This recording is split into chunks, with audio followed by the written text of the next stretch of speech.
Hello, everybody. Welcome to the Thursday live stream. We got a lot of things to go over, so let's just jump right into it. And I will say yet again, I am short-term bearish, but I continue to buy Bitcoin every single day. So what happened? Well, recently we saw a nice little thing called a rate cut at the Federal Reserve. And everybody's very happy, 25 basis points, and it came out just exactly as it was predicted. 25 basis points came and went. That was yesterday. Everybody was very happy. Unfortunately, here we are with the reality of the situation, which is we're still going down. We've got a lot of bullishness out there, yet the price action is not hitting the way it is. And we can go through everything. We can talk about everything. But at the end of the day, this is the price that we are waiting for or are seeing. So the question you have to ask yourself is this a good thing for me? Is this an opportunity, or is this a catastrophe? Because I thought it was going to go a certain way, and it is the reality of the situation. So today, Bitcoin is hovering. It's been bouncing between 89 and 90. And actually, over the last 24 hours or so, I can see that it actually was yesterday a whopping 94,177. And of course, down we go. Now, the traditional markets, if we take a look, the S&P 500 is down just a skosh today, not too much. Oh, I take that back. S&P 500 is up as of right now. We can see that things are looking relatively good for the traditional markets. But the argument that I keep hearing is the same thing over and over again. But Rob, the liquidity is going to come back because quantitative tightening ended on December 1st, which is true. However, as a reminder, we are at an all-time high for the US M2 money supply. See this right here? This would be 11th December 2025. And the money supply is $22.298 trillion. That's a lot. That's the most money supply we've ever had in the history of money supply in the United States. Also, if we come back here and take a look at it and see what's going on with, the global liquidity supply, we are again at an all-time high. We can see here that it's been 103 trillion for some time. Oh, I take that back. It is now $104 trillion of money sloshing around, which is a lot better than, say, when we were back in the old days of, when was this? 2021? Remember those days when Bitcoin hit around, let's see, 60,000? We had a global M2 money supply of 91 trillion, and everybody was freaking out saying this is the best thing of all time. We're even better today. And then also, we know that quantitative tightening is ending. And we can see here that this is the Fed's balance sheet. And we had roughly $9 trillion, somewhere around there, 8.939. But who cares, the couple $100 billion here and there. And we can see that tightening, meaning that the Fed is offshoring its balance sheet and selling things off. That just stopped. But as a reminder, the 6.5 trillion, this is the same type of balance sheet they had roughly in 2020 when things took off. So does it make a difference when the Fed starts to buy things and puts them on their balance sheet and they go from 6.5 trillion back up to 8.9 trillion? Maybe. That's 3 trillion. But again, we took a look at the M2 money supply, United States and globally, and those are the things that are happening. So very bullishness as far as liquidity, I personally believe. And then if we take a look at the Bitcoin ETF flow, we can see that, well, the 9th wasn't great. We saw a big outpouring. Look at that, $135 million, and that was through BlackRock. But today, everything's positive. 192 from BlackRock. We've got Fidelity, 30 million.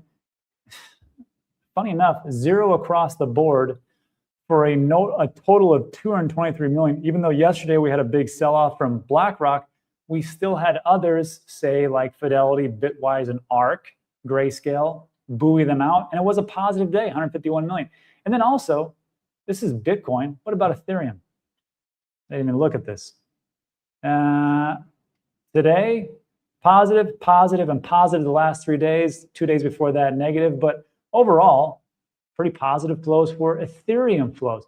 And then Solana flows, again, positive across the board. Except for these guys. Who is this? 2 shares keep selling off Solana. So it is what it is.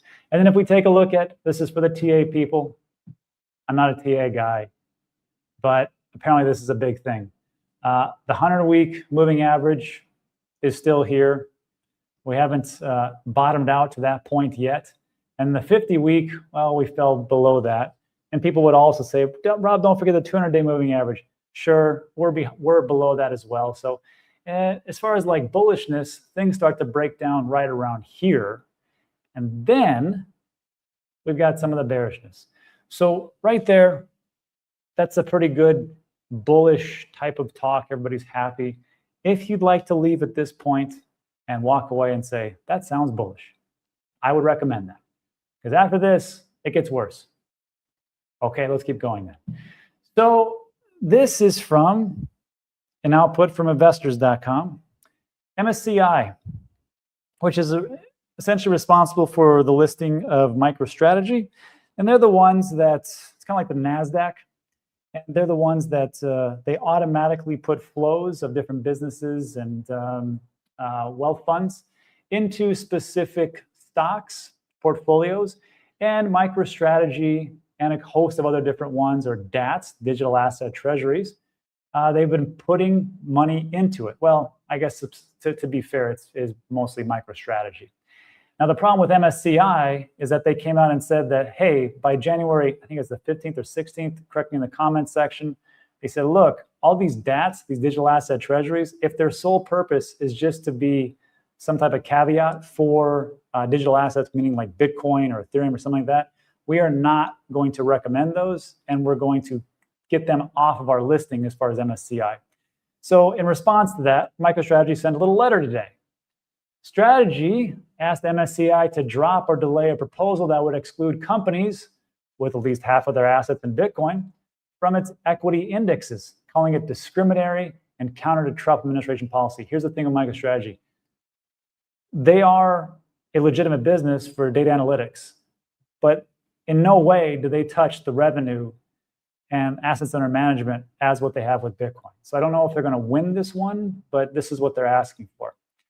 Letter makes 11 mentions of President Trump and his administration, characterizing its prioritization of digital assets as a matter of national security and listing Trump media and tech among the largest digital asset treasury companies. So right there, it's saying, like, look, if you want to exclude us, you've also got to exclude the president and his companies, which does sound weird for me just to even say that. The president and his companies that are being listed. Anyhow, I'm sure people will let me know in the comment section about that. MSCI and the NASDAQ 100 criteria to make the case for MSCI inclusion. MicroStrategy, or Strategy's leader, should be Saylor, argued that Strategy isn't simply a passive accumulator of Bitcoin, but an operating company that sells unique digital credit instruments, or DCI, digital crypto or credit instruments, including preferred stock with fixed and variable interest rates, and uses the proceeds to buy Bitcoin. And that sounds good, but MSCI said in September that it would consult market participants on appropriate treatment of companies whose capital raising activities are primarily used to fund digital asset purchases. So here's the thing, everybody. As that comes in, and MSCI, it's a pretty good chance they're going to delist MicroStrategy. If that happens, you're going to see a lot of sell-off in that area, because they're like, look, we can't recommend that as far as our indexes. And the companies that have already bought those shares, they have to sell off, because that is just what happens with this type of indices. When that happens, I think we're going to see a little bit of a dump, because people say, okay, MicroStrategy is taking a big hit on this end. And we'll see if Michael Saylor has to start selling Bitcoin like they said that they might have to do. And if that happens, it's not like it's a huge, massive deal for MicroStrategy, but it's the optics and it's the emotions. Because I think, as we all know, as time has gone on, this market is just swimming with emotion. And the people that can control it are the ones that do the best. Unfortunately, they're going to hear some things and do some things, and it's going to tank. And I think it's going to be, I don't know if it's going to be sizable, but just be aware that in January, that's probably what's going to happen. I could be wrong. Let me know what you think about that in the comments section. And then lastly, we missed our opportunity with the massive liquidity that's been sloshing around, because it didn't go to us. I hate to say this, but it went to gold. So this is from Kobishi letter. Great thing to follow.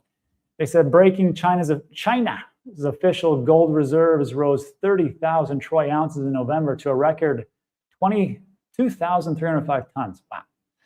This marks their 13th consecutive monthly purchase. I wouldn't blame them. I think they want to get out the dollar standard, and they're pretty ticked off at us already. As a result, China's gold reserves are now up to a record 311 billion.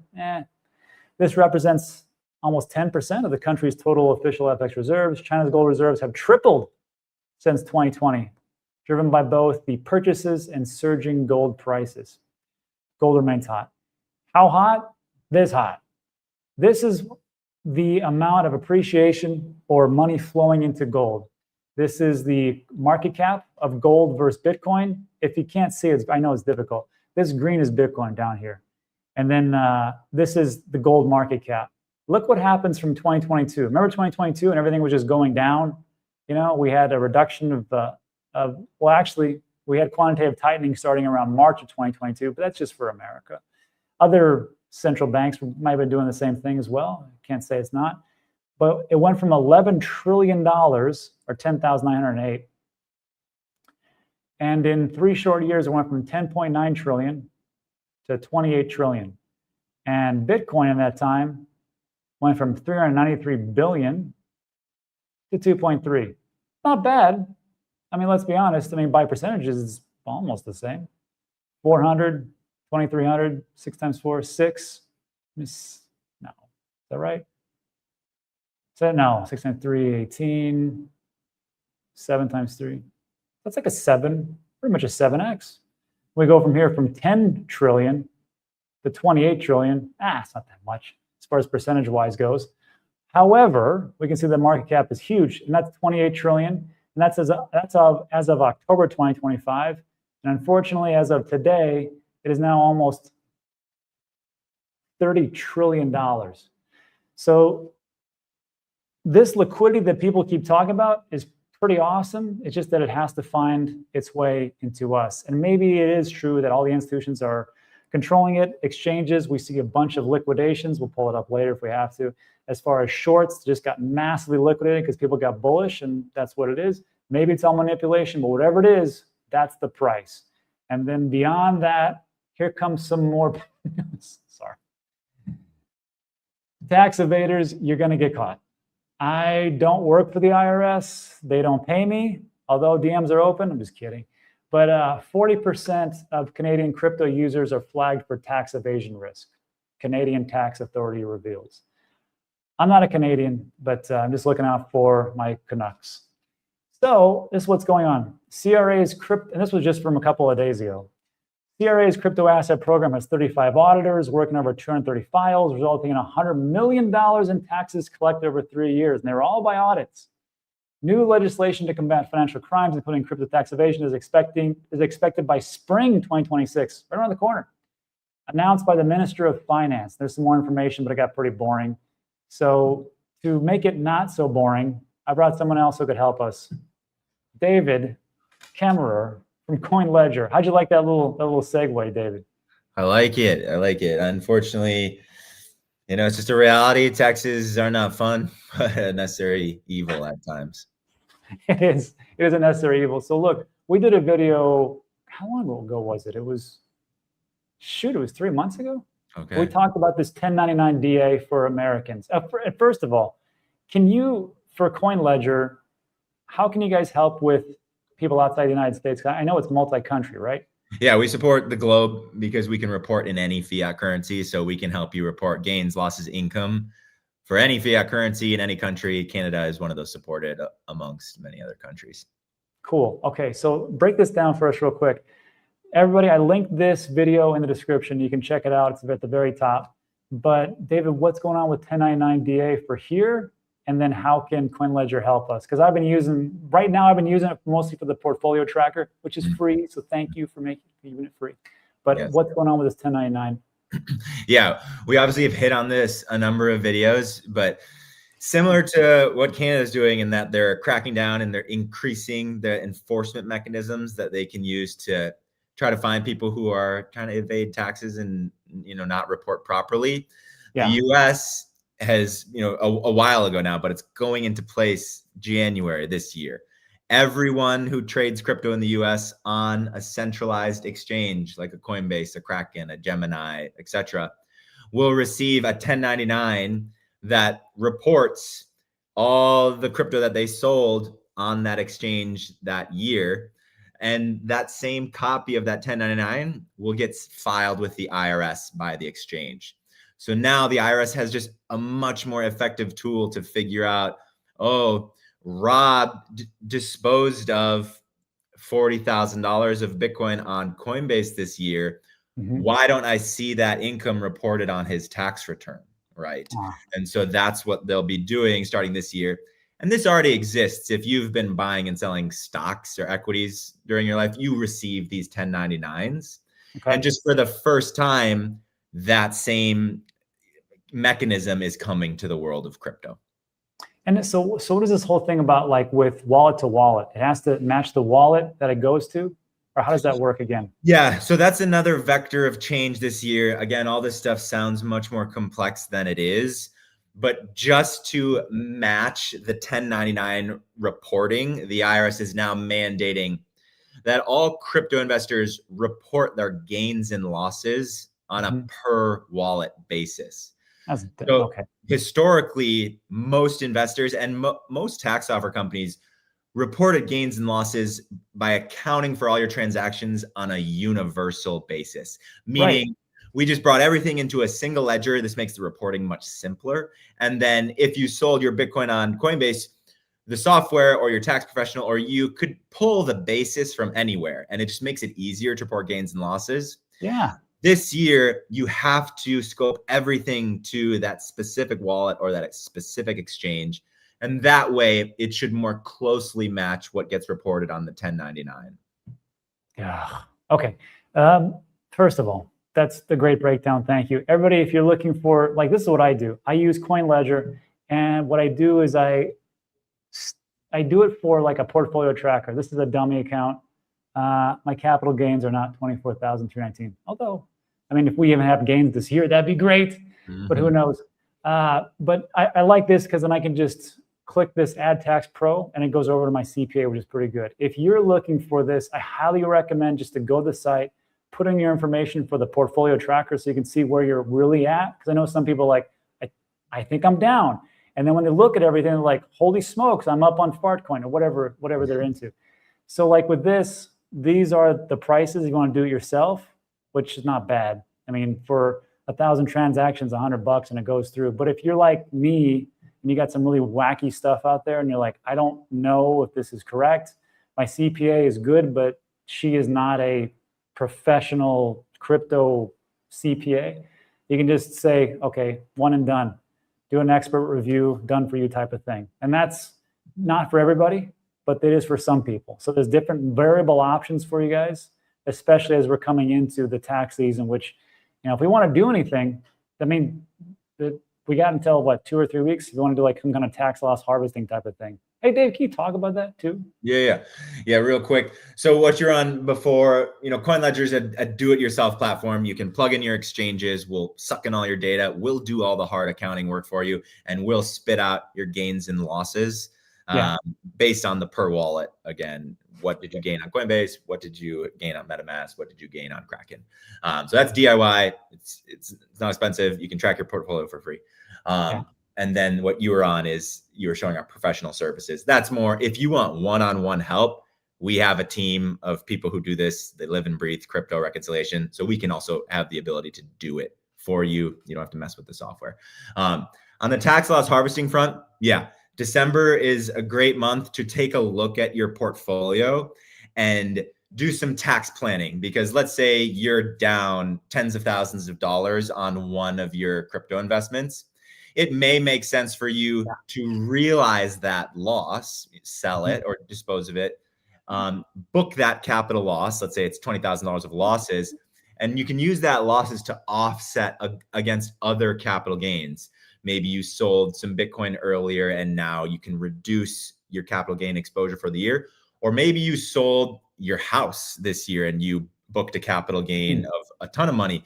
You can offset those gains and thus reduce the amount of taxes you're going to owe on that income. So it's just a time of the year where it's wise to jump in, check where you're at, and do some tax planning if that makes sense for kind of your situation. I think it is, and FW Reed says it right. He goes, since it's the end of the year, is it worth selling some alts at a loss for the write-off? If you've got other profitability in other parts of your business, in your personal life or whatever else, and you're like, you know what, I don't really want to pay the government X, tens, hundreds of thousands or whatever it is. This would be, I mean, this is tax loss harvesting. This is what it's built for. You buy Ethereum. You bought Ethereum 2021 at the peak, 5,000. Raise your hand. Okay, I did that.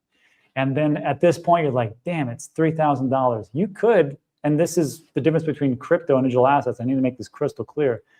Crypto digital assets versus traditional equities and stocks. You cannot do that as far as, to buy back. I think there's a 30-day, 90-day, 180-day rule. But in here, if you sold your Ethereum at a $2,000 loss, bought it right back, you can lock in those losses. And of course, you can track those on CoinLedger, send your CPA, and then you have that loss harvesting. Sounds good? Yeah, exactly. All right. So yeah, it's something to say. And then I mean, for that one, I think what we need to do, David, we should probably get back again and show, maybe we could show somebody how that works as it comes into the CoinLedger. Yeah, okay. If people are interested, we could do a quick walkthrough, show exactly how it works. Just put some minds at ease. But let us know.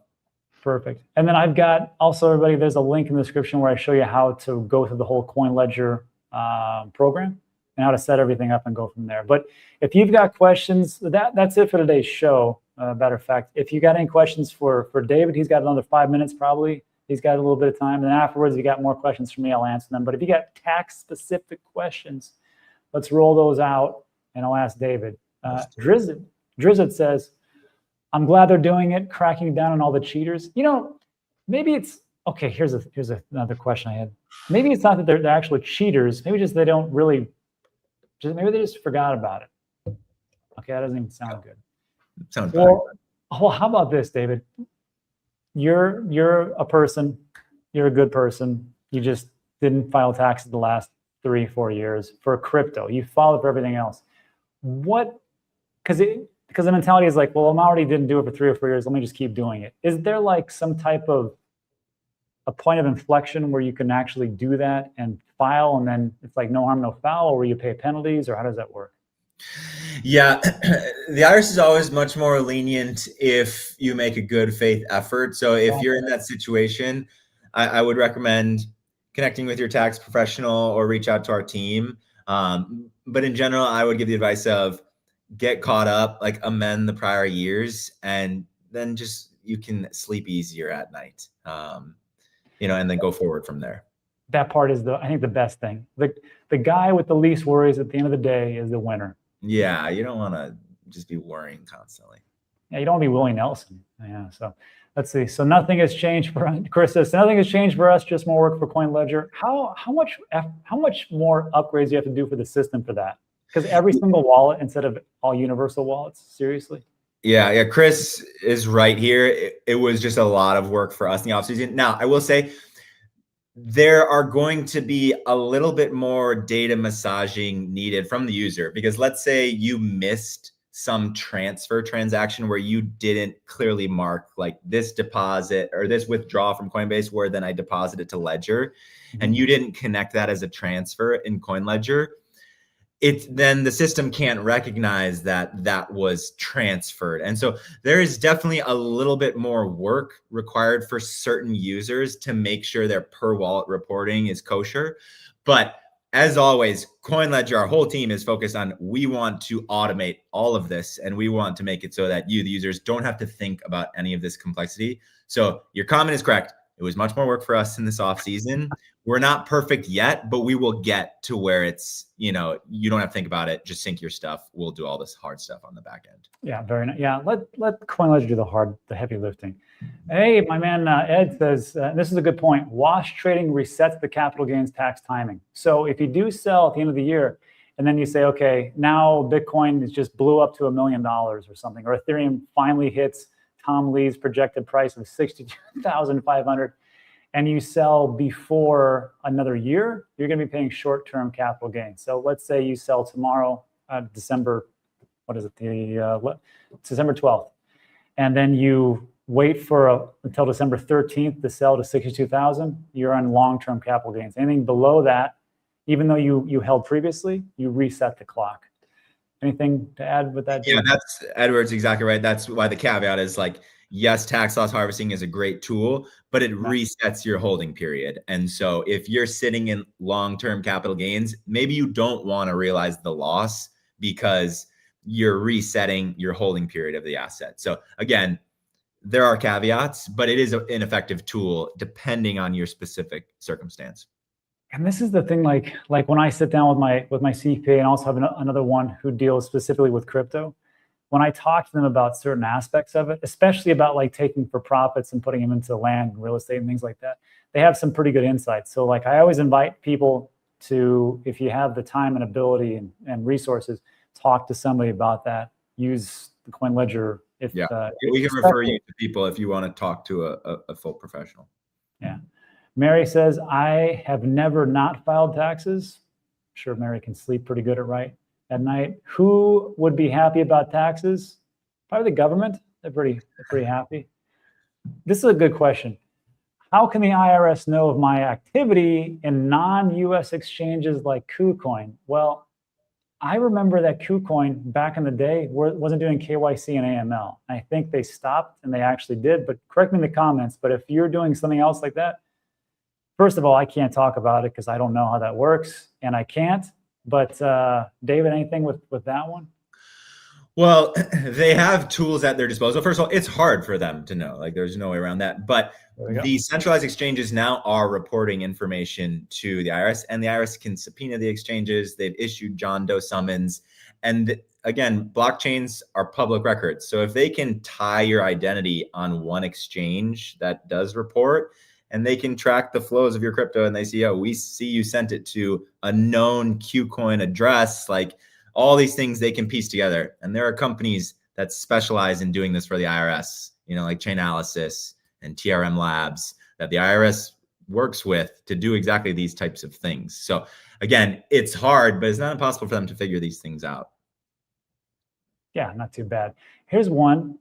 And then David, I know you got to get out of here, so this will wrap it up. But there's two, actually, sorry. The per wallet change, is that only US that has the change, or is Canada also doing a similar? That is just in the US right now. Yep, just the US. And that will be configured in CoinLedger, so we have all that. Emma Perry says, so they're checking our DEXs, decentralized exchanges? There's a way to track it, though. Decentralized exchanges do not fall under this 1099 reporting requirements. So the DEXs do not have to report in the same way that the Coinbases of the world do. Now, that doesn't mean you can't report that income. It's still taxable income, but the IRS is not getting a copy of a 1099 from what you did on, you name your decentralized exchange. Yeah, and it's one of those things like, okay, here's an example. You go to KuCoin, you buy Ethereum long time ago, right? Ethereum goes from $100 to $3,000 or $5,000, not $3,000. You sell it, or you take it from KuCoin to a DEX, Uniswap or something like that. You swap it for Tether. Tether comes into your Coinbase, Kraken, Gemini account, and it's like, okay, well, here's my 3,000, and now I'm going to switch that into cash and go to my bank account. As I understand it, these exchanges have to report everything, all the transactions that come in and come out to the government. So could you, if you did that, would they be like, wait, when you file your tax, like, where did this $3,000 come from extra? Yeah, exactly. Okay. Well, unfortunately, that's what we got. Last question. Jupiter says, should we wait to run the reports until like March in case of any last minute IRS rule changes, which may require more CoinLedger updates? What's your thoughts, David? No, the rules aren't going to change. They're set in stone. Now, one reason you could wait till March is our team is constantly iterating again on these new requirements, because as always, there's sticky points. And so waiting to March is CoinLedger will be even better then at doing the edge cases. But right now, no, you're good now. The rules aren't going to change. They're built into CoinLedger, so you're good. Good enough. And guys, as a reminder, if you don't want to run the reports right now, just do, get your information in, run the portfolio manager, see what the unrealized returns, losses, gains, all that good stuff, and you can kind of break it down to where you're at. Like this is just an example, but I like how it does it. Like here's, two Bitcoin came in manually, Coinbase Pro, because I have integration with them. This is how much it is. My cost-based analysis or unrealized returns are here. It's just nice to have it all right there. Look at that, 22,000 per Bitcoin. I mean, that'd be great, but it's just good to have. So. And this is free, as you mentioned. Like you can do all this for free. Yeah, free's. I like free. Free's good. All right, David. I don't want to keep your time, but thanks for any last words of wisdom for the people out there stressed out about taxes? No. Reach out to our team. We live and breathe this. We'd be happy to help you for free. You can just chat with us on our support line. But that's it. I appreciate you having me on. No, you're welcome. All right. So until we do the next one, I'll see you. All right, everybody. And then if you guys want to stick around, I'll do a little Q&A. Dave will drop, and that's it. And all right, take care, y'all. We'll see you. See you, David. Okay. So sorry, taxes are one of those things that concern me a lot. So I'm always trying to get the best information I possibly can. So any other questions about that I can answer, or anything with the today's video, let me know. Okay. Spam says, hey, Rob, for those of us who missed it, not me, what was your answer to the stream title? The title, what is the title? Let's see. Everything says bull run for Bitcoin, accept the price, time to take action. The answer is yes. So the thing that I always think of is like this. We know that there's massive bullishness out there. Unfortunately, the price doesn't reflect that. And that could be a whole host, a litany of reasons. It could be, like we talked about, it could be manipulation, like everybody likes to say. It could be, the exchanges, they want to run things up and just liquidate everybody as far as like who's going to, as soon as we get a bunch of longs, they liquidate them. As soon as everybody goes short, to liquidate those, and they kind of just even the price out. We know about the liquidity. We know that rate cuts are coming. We know that Jerome Powell is going to be replaced. So what do you do right now at this point? For me, like I can't tell you what to do, but there's options. One is you don't do anything. You just sit around and just don't do a darn thing. You just watch videos every so often if you want to, but you just listen to like somebody who's like Stanley Druckenmiller, who would say, the best investors are the ones that can sit around, read a little bit, and do absolutely nothing for long periods of time. And that's what makes it a successful investor, unfortunately. However, on the flip side of that, the question you have to ask yourself is, okay, do I think that this is the lowest price at 90,000, and will it go down? And if it goes down, what do you want to do with that? Do you think to yourself, okay, here's 90,000, I got to sell here because if it goes down to 70 or 60,000 or 50,000, then everything gets destroyed and I need that money right now. If you are thinking like that, then I'm going to tell you what nobody's going to tell you. You should probably sell. And I know that part's going to get clipped and no one's going to hear the next part of it. The reason why I say that is because some people just went way over their skis. They put way too much money in. They can't make ends meet. They can't afford their bills. They can't afford taxes. They can't afford squat. And they went way too hard over. And for those people, I don't want you to be, ruin your life for just a little bit of time. If you can make it for another year, let's say a best case scenario, 6 months to a year, you'll probably be rewarded as time goes on. And the price will probably have a little bit of a rebound, especially as we see like what's going to happen with Jerome Powell. What's going to happen with, now we've got on a quantitative tightening, we'll do into quantitative easing. I don't know if we're going to be printing that much more. We've already got a massive amount of money, but the money printer will keep going burr, so it doesn't really matter. So if you can get out and not sell anything, maybe you don't want to do that. Me personally, I am, like I said, every single day, I am short-term bearish. What does that mean? That means that I don't see the price of Bitcoin rebounding above 100K to 110 to back to its previous all-time high anytime soon. And that's within 3 to 6 months. If I like that, then what am I going to do? My situation, I can say to myself, well, maybe I just sit around and do nothing. No. For me, I just look at it and go, okay, I'm going to keep buying. I'm going to do what's called dynamic dollar cost averaging. If you don't know what that is, there's a link in the description. I explain it to you in like 20 minutes. And from there, that has protected me the whole time I've been, not the whole time. I mean, since 2020, 2021, been doing pretty well. So that's what I do. But who cares what I do? Because my situation is way different from everybody. And I think that's why people pigeonhole themselves and they listen to people about what they're doing, going, yeah, I should do that. You shouldn't do that. Listen to what is important for you and you do the best thing for you, whatever that is. So I hope that answered your question. Let's see. There's a lot of talking. They put their life savings in. Yeah, I mean, look, Bitcoin, I said this before, Bitcoin is a horrible short-term store of value. And before everybody picks up their pitchforks, I always remember a story from El Salvador. El Salvador, when they first came in, and President Cayley said, we're going to allow Bitcoin as legal tender. And they had vendors who didn't make a ton of money. I mean, El Salvador is El Salvador. And they were taking payments in Bitcoin. Well, in a month or so, you had the valuation of Bitcoin drop between 20 and 30%. If you are living on whatever, how much it is, let's just say $100 per month, right? I don't think that's what it was, but just give an example. And now you only have $70 worth of purchasing power, quote unquote. That's not a good store of value short term. Now, of course, if you go 3 months, 6 months, and however, when this all happened, this was 2021 going into 2022, imagine being a vendor, taking Bitcoin, you're living on $100, whatever it is a month, right? And then the first month it goes down 10%. You just lost 10%. You didn't work your ass off for it. And then the next month, down 20%, and then 30. And then at the point of November, you're down 77% of what you took in all the way back in January, February, March. Does that sound like a great proposition to you? No. However, if you're an investor, you're like, look, I'm an investor, and if I put Bitcoin, or if I put my funds into Bitcoin, because dollar is essentially just a melting ice cube, then yes, over time, you're definitely right. And nobody who has invested into Bitcoin over 4 years is in the negative. So for a long-term store of value, it is excellent. It is the best that is out there. But a short term, I don't see it. I know people will say, yeah, you're wrong, and sure. Let's see. All right, have a good day, everyone. Have a good day, Mary. Oh, yeah. Rob, do you still DCA notes? I do. Would you like to know what they are? I bet you would.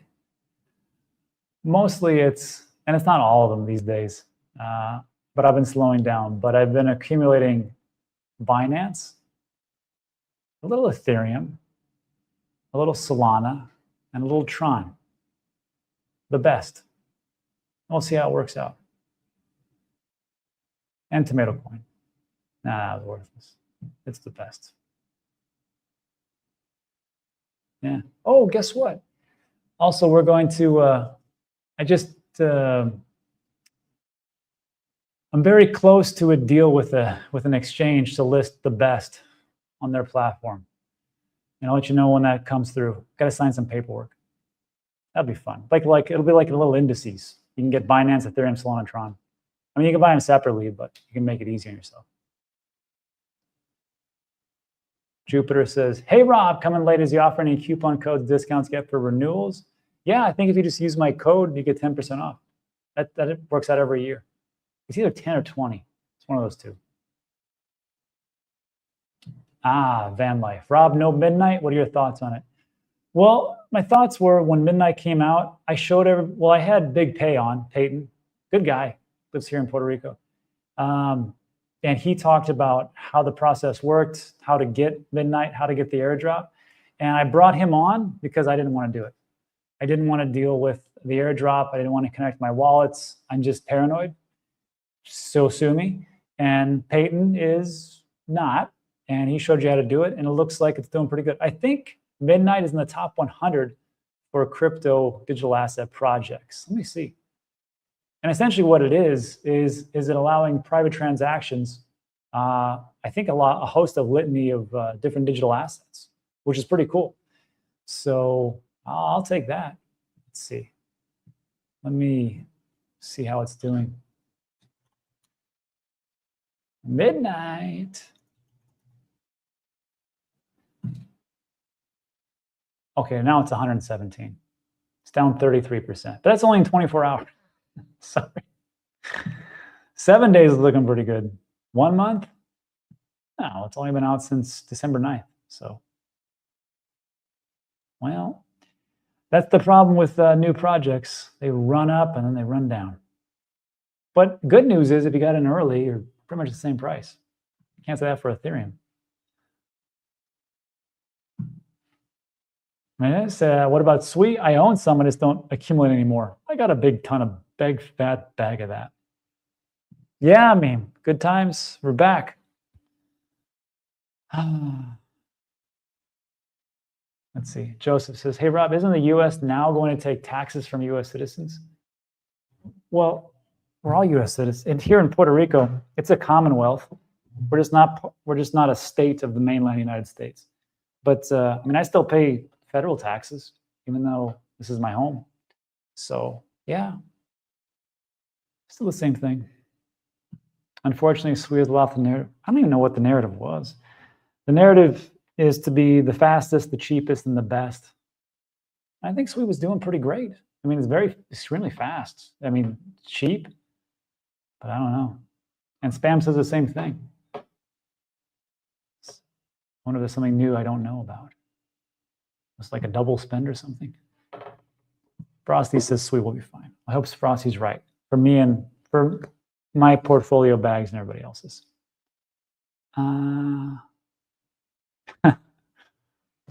I still have Sweet. Great. Ren says, hey, Rob, why is everything else going up except crypto? More sellers than buyers. I'm going to throw myself on a limb there. Now, who knows? I mean, go listen to the rest of the geniuses. They'll tell you what it is. They'll tell you, it's because of this, and it's because of, you know, the moon is rising, and China came out and did something, and everybody's just guessing. I don't know.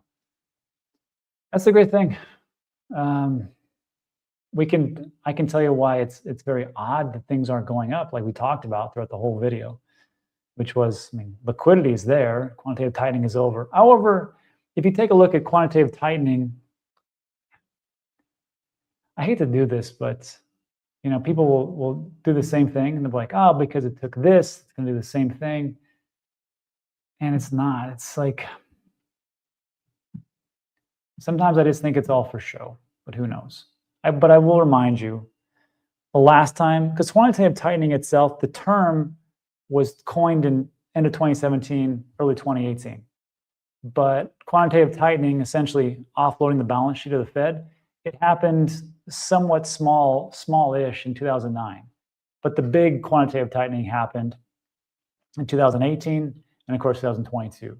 But during that time, when we stopped the quantitative tightening, this is from August 2019, when we stopped quantitative tightening. And between that and the quantitative easing, we also had rate cuts, and the price of Bitcoin, you can just see it just went.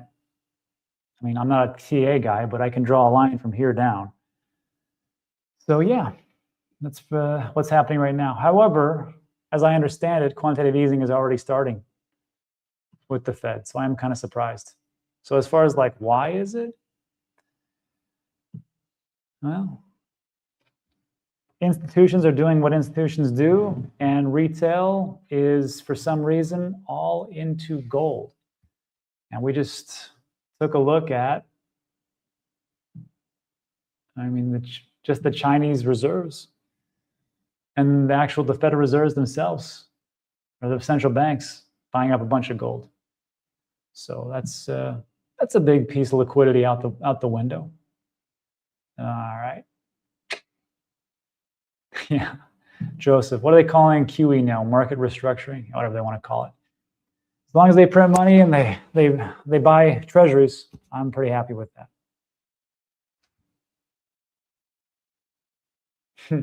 Fan Life says one YouTuber actually said there was a coalition between Bitcoin and Public Moon. True. All right. Well, everybody, that's it for today. It's getting off the rails. That's it for today. So again, it's up to you about what you want to do. Me personally, I just look at the markets and go, okay, well, price keeps going down, so I want to buy a little bit more, a little bit more. Price goes up, I buy a little bit less, a little bit less. Then I wait for the next blow off top, whenever that is.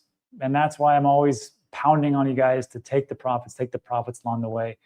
We put up these rules for a specific reason. It's all gone. Don't invest more than you can afford to lose. Everything's a scam until proven otherwise. Don't leave things on exchanges. Don't use leverage, and take profits along the way. We've been doing this since 2022 as far as the rules, so let's stick to them. It worked out okay. And yeah, that's it for today, everybody. Thanks so much, and I will see you guys on the next one. Adios.